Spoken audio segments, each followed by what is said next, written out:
Welcome back to another episode of the Roots Podcast. I'm Max Moore, joined by my co-host, Tyler Lingle. And today we have another mini episode, boys only edition. We're going to be diving into what neighborhoods we personally are betting on and investing in Indianapolis. 2025 update, kind of where we're leaning towards. Curious, what is, we're not going to go best. What's the worst in Indy right now? Oh man, you threw me through a curveball. Worst neighborhood to invest in Indy? Yeah. Wow. Just throwing shade. Please hold me harmless for steering people away from this, consulting my legal advisors. But I wouldn't probably be investing in Mars Hill. Yeah. Huge houses, first and foremost. So anything that needs to be fixed, there's a ton of square feet for the lower rental grade value ratio. Like that actually is why. It has nothing to do with demographic. It has everything to do with the size and weight of repairs. Correct. I think they're just money pits, and I don't think the appreciation is going to be good, and I don't think there's a lot of commercial investment there. Yeah, there's not a lot going up. Yeah, and to the right. I think one that is way overrated and way over talked about for me right now. I push more towards I hate to say like an Anderson. A lot of people are investing in Anderson currently, and I'm scared what that Ripple has. Because you can rent them for $1,500 and buy it for $100. I know, and that's why people are going there. And I don't know what infrastructure it has to push and pump. Yeah, I think it's the bet on the Hamilton County overflow and the workforce. That's all that is. And the pull to Lebanon is what makes me worried because location-wise, they're kind of all sandwiched and it's the overflow. Yeah, I feel like Lebanon is going to 20x, and it'll devalue the pump that's happening here. So that's just something that I feel. When I drive the streets, I'm just curious on where it goes. I've not spent any time in Anderson, ever. Oh, fair. Okay. So I'm not going to pretend to be an expert on Anderson. I'm not going to weigh in. I am totally going by other people smarter than me that do invest in Anderson, and I would not disagree. I think it is neutral, if not overrated. Yeah. I it's would just the hype, rather be paying a little bit extra to get on the other side of North Indy. Honestly, Kokomo.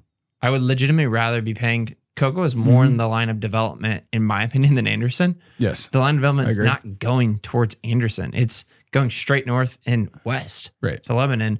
So I'd be going to Kokomo. Kokomo, I think, is a good bet. I don't know where the microchip facility is. All I know is we know guys that own motel. Guy East went on the podcast, phenomenal episode about investing in motels. He has people lining up to buy, to rent these medium term motels in Kokomo. And the workforce housing.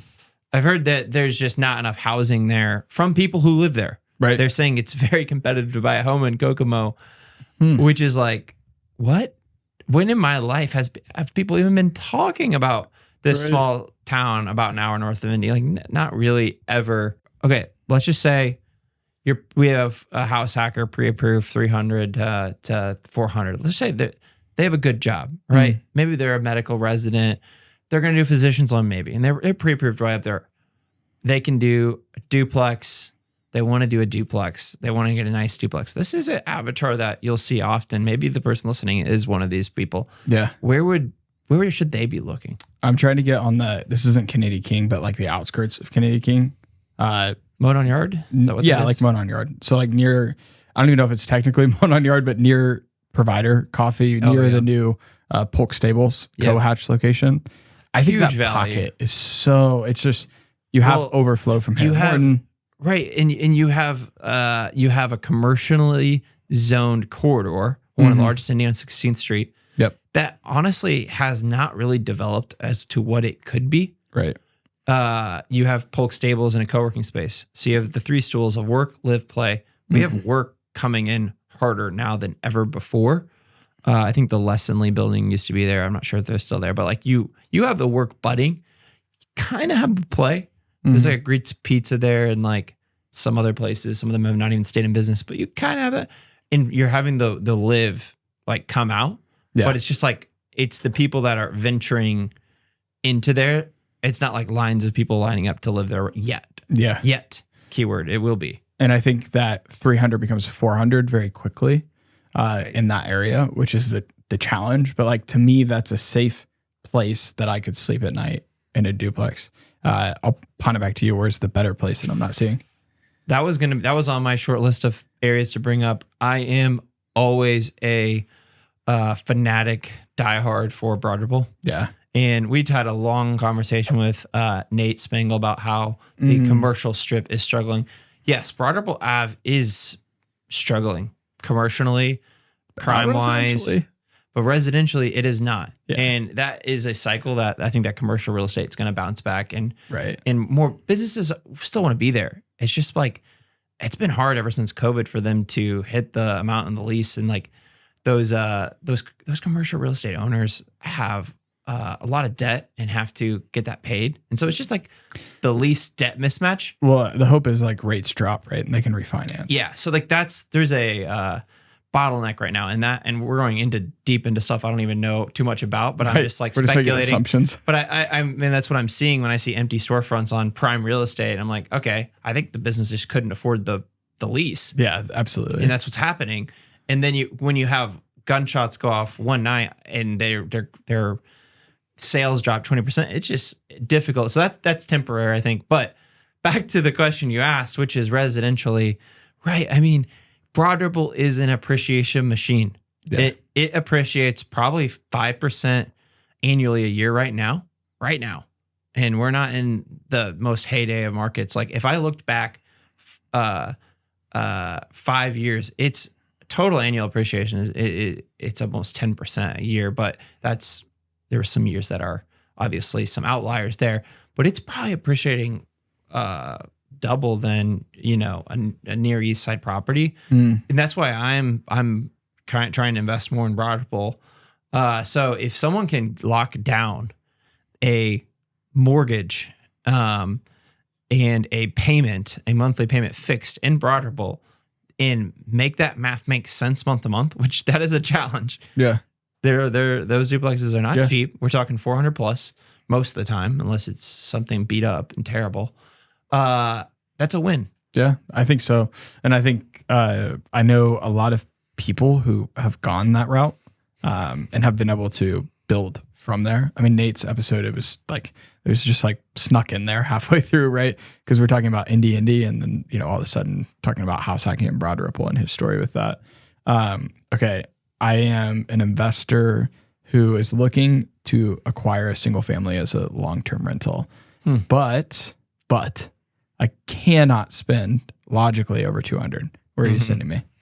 Very common avatar for investors, both out of state and some locally that are getting off the ground. Right. I think come on, we're going to say Christian Park. Yeah. We're going to say Little Flower. And I'm still going to say Christian Park and Little Flower. Right. Right. I mean, you have a stable population demographic. Yeah. You have a working class population. You have stable home prices that are slowly, softly up and to the right. The only one I would softly add is like Community North, Community North. Oh, huge. It gets lumped in with Irvington. Right. Irvington's kind of a gem, higher price per square foot. It gets so lumped in that people in their Zillow descriptions like to say that it is Irvington. Right. Occasionally you get the person in Christian Park saying that that's bad. Yeah, it's a little very puff. different, but not the same place. Okay, last one, very, very last one. What are you just most excited about in Indiana as a whole that you think is going up and to the right? It's a good question. I think we're talking about the west side, but not enough. Yeah.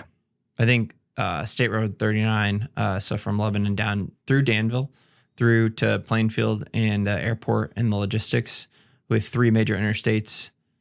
It's a big economic powerhouse. Yeah. That GDP wise, and what the ramifications are on the housing there is going to be, I think, enormous. So I think it's pretty hard to go wrong. Well, I think that's super investing in those areas. Macro. Let's go micro and specifically talk about Danville because that's where you're hinting at. Sure. In Danville right now, there is a place that feels very much like Avon when at least my parents were mobilizing into Avon and planting roots there. That if a young family plants roots in this small town that has a strong center, it has the live work play within. It could have more work, but it has the live and play for sure and community nature. I don't see just where the prices are at right now. Like look up Danville, Indiana. You guys are going to be shocked at the price. Yeah. And I don't see how it doesn't grow exponentially. Yeah. I almost don't want to talk about it Right. because that's our play. Right. It's number 8 for housing starts in Indiana. In terms of town/city in Indiana, it's number 8. So, I mean, you have you live in one. You bought one of the housing starts. So there's that. You could speak to that better than I.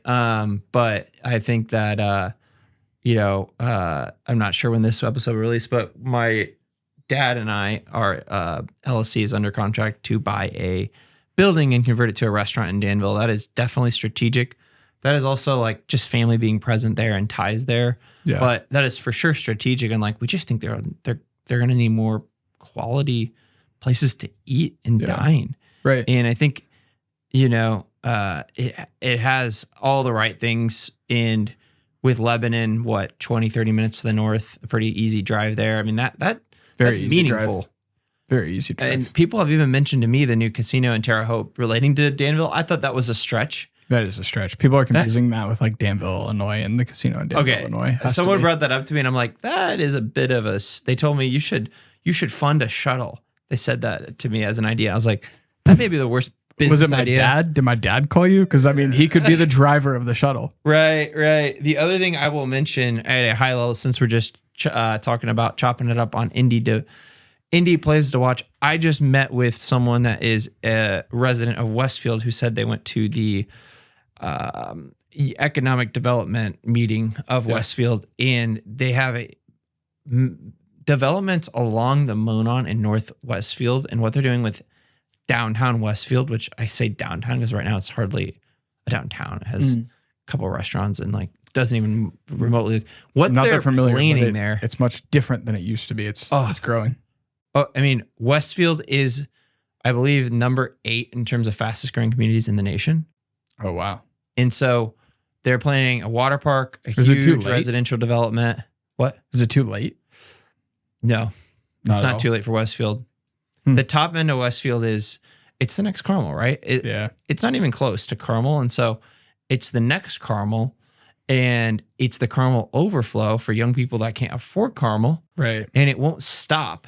Yeah. And so there's a map up in our Brownsburg office of, this is not Westfield, but it's Whitestown, which is kind of similar to, I think Westfield's pushing way harder, but Whitestown should be mentioned. Whitestown has to be mentioned. It's the more affordable. It's the more affordable. And young people moving there in droves. There's a picture, and I had to ask, like, hey, when did you guys print this? They have like the black and white with just the maps of the roads. Whitestown on there has one main road, one up and down, in like a circle of a neighborhood. Yeah. And I know exactly what neighborhood it is. Whitestown wasn't an actual town. If you look at the actual map now, is neighbor, right. All this development. It was just farmland. Yeah. I'm about to send AJ the picture so he can pop it up on there from the Whitestown office. Wasn't a thing when we grew up. Not at when all. we were kids, it was nobody lived there. A couple farmers lived there. We drive to Lafayette and I would say Fayette because it was funny to see on the sign, which is Whitestown right there. You drive through Fayette to get to Whitestown. Yeah. So, shout out the in-laws. So, I mean, those are not house hackable, right? There's no duplexes in Whitestown or that's true. They're single family house hackable. And more so that's like, hey, do I want to own land that's going to appreciate a lot? Yeah. Yeah. I mean, let's be honest. Hamilton County is always going up and to the right. And it will continue to be the fastest growing county in Indiana for a long time. Yeah. No, I agree. And I think betting on a neighborhood is huge. And it's just funny that we went straight out of the donut counties, or went straight to the donut counties in our heads in the conversation, because it's naturally where the commercial boom is. Right. And the smaller scale. Right. And it's one of those things where it's just two different types of people that are going to go to one or the other. Yeah. And there's ways to make that work to build your wealth in either. Mm-hmm. It just depends. Do you want the more traditional house hack duplex with more amenities, theaters, arts, culture? Go downtown. Right. Do you want the pristine sidewalk and good school district? Yeah, go to the suburbs, right? Right. And that's why we would be available to talk through that, right? And so get a trusted guide and someone that can talk through these different scenarios with you. You shouldn't be using anybody else but a Roots agent. Go to rootsurlady.co/find an agent. Yep.